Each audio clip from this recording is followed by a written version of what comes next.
The DSCR loan is one of the best options if you're a new multifamily investor to get financing on your deal. Today, I am bringing back Linda, one of my favorite mortgage brokers, one of our in-house lenders here at the Stephan Group Real Estate Brokerage, because her first episode all about financing all types of rental properties was such a huge hit on the channel. You guys said you loved it, and you said to tell you more about the DSCR loan. So that's what we're doing today. Real quick, if they didn't see the first episode, can you tell them who you are, what you do, what we're talking about today? DSCR loans, 5 to 10 units. Very excited. Linda Sinicola, I'm with PLB Lending. I'm a local mortgage broker here in Michigan. The first episode, we talked about all different types of financing for investors. Now we're just going to zero in on that DSCR loan. We're going to talk about two different programs. The first being for 2 to 4 units, second, 5 to 10 units. Linda did a lot of my early loans. Yes. My 2 to 4 unit deals, a couple single family deals. Linda has the mortgage on my house. I had no idea how good it was back then. Yeah, I mean, that was at 3%. Definitely hadn't happened in history in 50 years.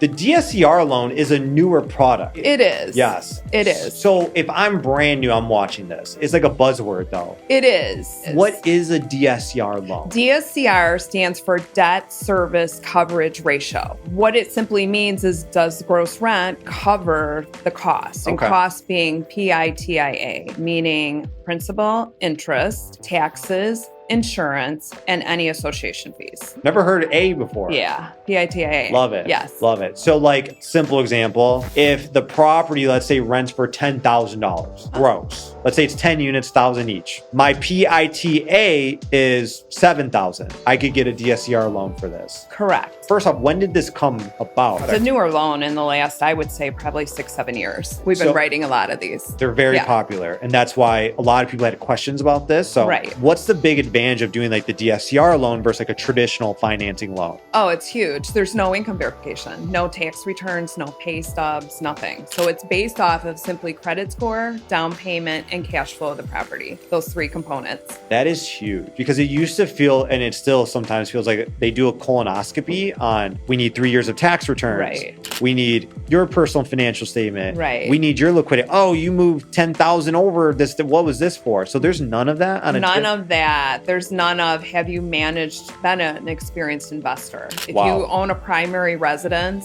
you do not have to be an experienced investor. So that's another huge advantage to the DSCR. No job verification. No job verification. No income verification.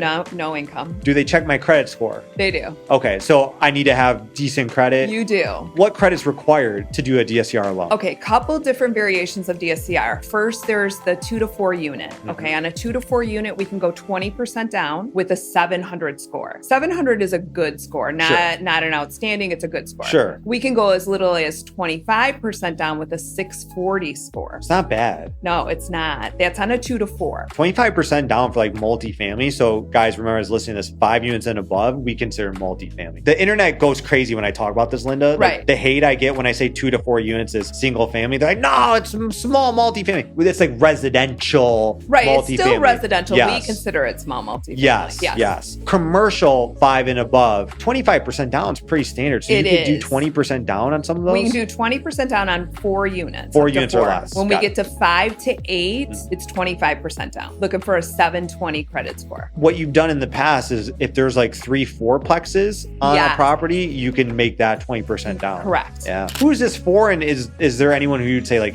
shouldn't use this? It seems like there's really not negatives to this as long as the deal is good. There's not, as long as the deal is good. So I would say it's good for anyone. No income verification. That's crazy. That's just a huge part. Any liquidity requirements? There's some reserve requirements depending on the loan size, anywhere from 6 to 12 months of reserves. Not bad. But you can use your retirement account as reserves. So if I have a 401k. If you have a 401k, if you have an IRA, any of that can be used as reserves. I find a deal, 7 units. I'm working with my broker. They send me to you. What are the first steps of seeing if this qualifies for a DSCR loan? Well, we'd run the numbers. Okay. So on anything that's 5 to 10 units, how you're going to underwrite it is you're going to take the gross monthly rent. Okay. But this even gets to be a little bit tricky because your rent roll might be under market rent. So we're going to go off the appraisal, what the appraiser is going to tell us market rents are. Can the broker tell you what market rents will be? Well, the appraiser's got to tell us. It's got to come from the appraiser. The appraiser does their research to figure out what comparable rents are. Let's say I find a value add deal, which is what we push everyone to buy. Right. Find an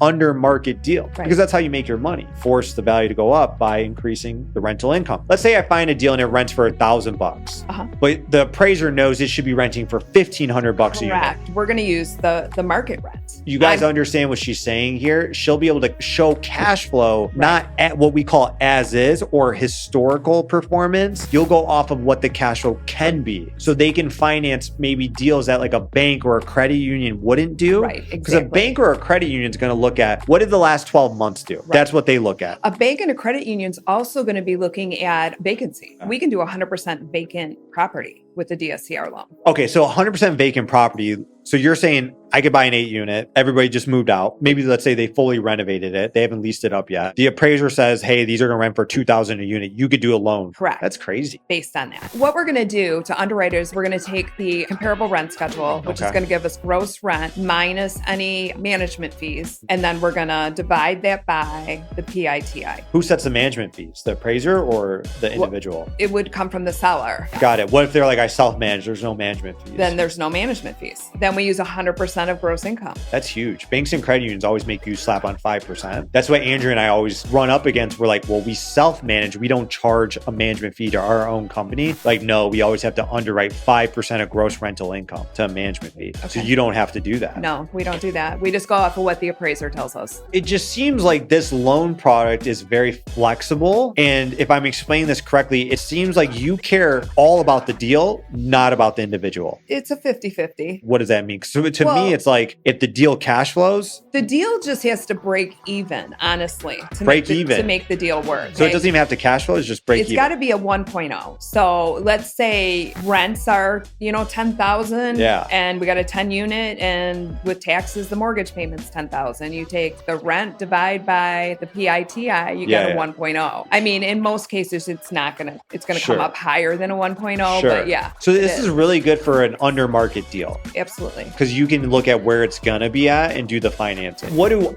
I need as a borrower to have to qualify on this? You need a credit score and you need liquidity. What's nice about the 5 to 10 unit is I only need 1 month of bank statements.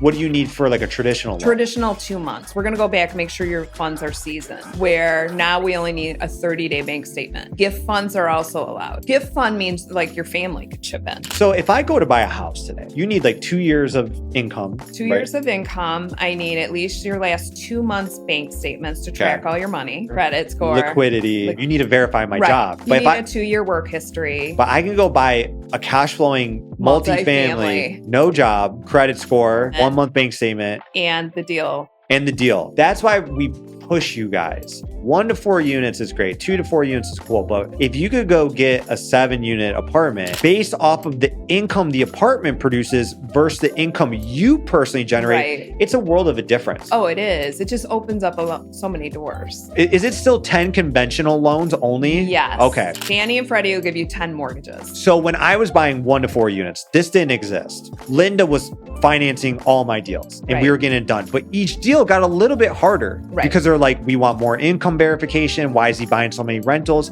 You are able even to do an 11th loan for me on a portfolio lender. Correct. What's the difference between a portfolio lender and a DSCR lender? That type of loan, that portfolio was actually what we call now a DSCR loan. So I did a DSCR loan before the DSCR loan. Correct. But I remember every time you're like, hey, Tony, I need updated personal financial, updated income statement. It started making me get a little exhausted. You were great. You were awesome. She always got it done. I will say I've worked with so many lenders. Linda's one of the rare few who what she says she's going to get, she gets it and closes the loan. But a lot of people don't deliver. All this to share with you guys that a lot of people will promise a unicorn and then deliver a donkey. Working with Linda back in 2021 has always what she says is what she will give you. That's rare. Had this loan product been around when I was starting up, it would have made things so much easier. Right. So, and not only that, the time. There's so much time you got to take to provide these documents. Right, to do your loan. Yeah. So is this loan quicker to close? It is. Okay. It is. If we go under contract today, how quick can you close a DSCR loan? It's 30 days.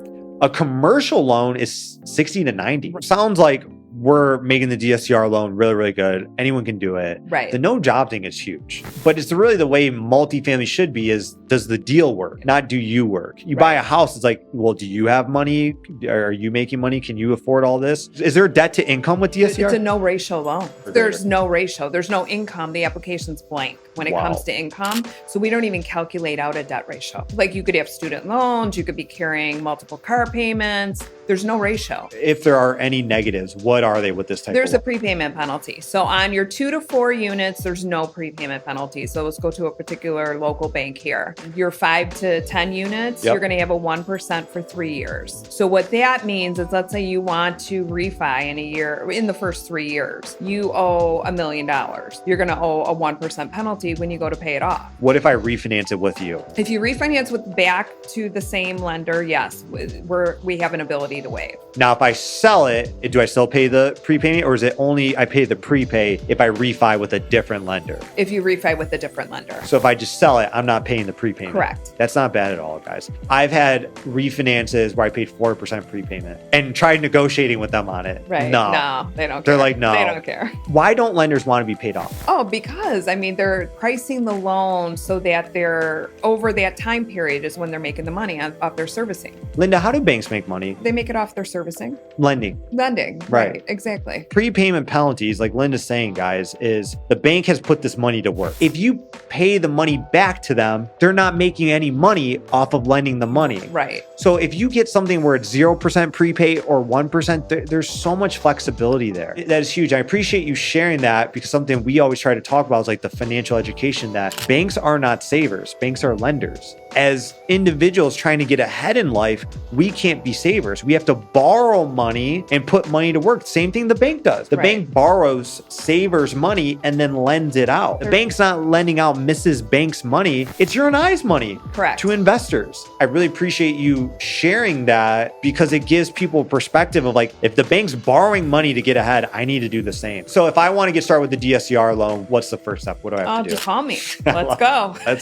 How do they call you? They call me at 248-931-9600. Michigan only though, right? For these, no, I can do 35 states. These loans. 35 states? 35 states. Wow, I did not know that. Yeah, DSCRs. Okay, 35 states, DSCR, you call me, I need to have the deal ready though. What do you need to see from the deal? From the deal, we just need to know, what are rents? Give me an idea. If they're under market, what do you think market rents are? Can I just tell you, or do I need a rent roll? Well, you need a rent roll. Okay. You need to show me what current rents are, what you think the new rents are going to be. Then we'll run the payment from there. We'll get the credit report done. You're going to send me your assets, and we'll get the deal done. Let's say I have a 4-unit on a conventional loan right now. Can you refinance it to a DSCR loan? You can cash it out to 70%. Not bad at all. Every cash out refinance I've done has been between 70 and 75%. Right. That's something people get confused on. They're like, well, can you cash out 100%? You always have to leave equity in a deal. And you always should leave equity. It's like your buffer. Because then if you have to go to sell it and you're 100% leverage, there's no money. The bank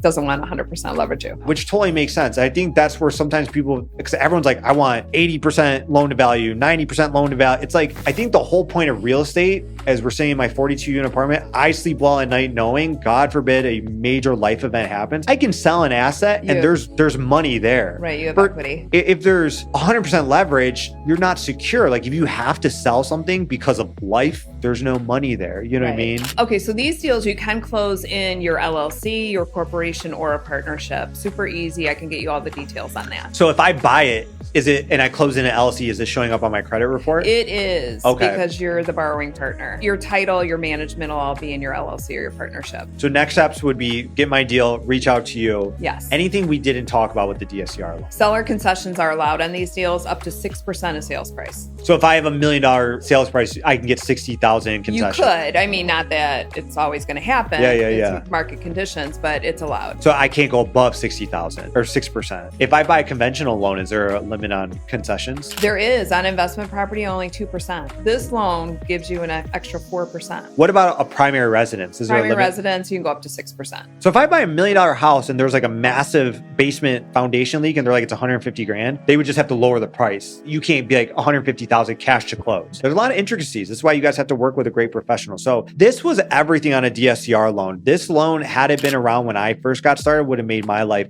a lot easier. So I'm always bringing in real experts that I utilize in my life to help you get to your goal. So as always, thank you so much for watching. If you have any questions on the DSCR loan, put them in the comment section. We can get Linda to answer them. If you found this episode valuable, as always, just drop a meaningful comment, hit the like button, make sure to share it with someone. Reach out to Linda if you have any questions. I know on our last episode, a lot of you reached out to her and she answered all your calls, your emails, your text messages. We do this to help you guys get to your goals. So as always, grab all the free resources in the link in the description. Want to learn more about our mentorship club? Click the link in the description. As always, we'll talk soon. Thanks.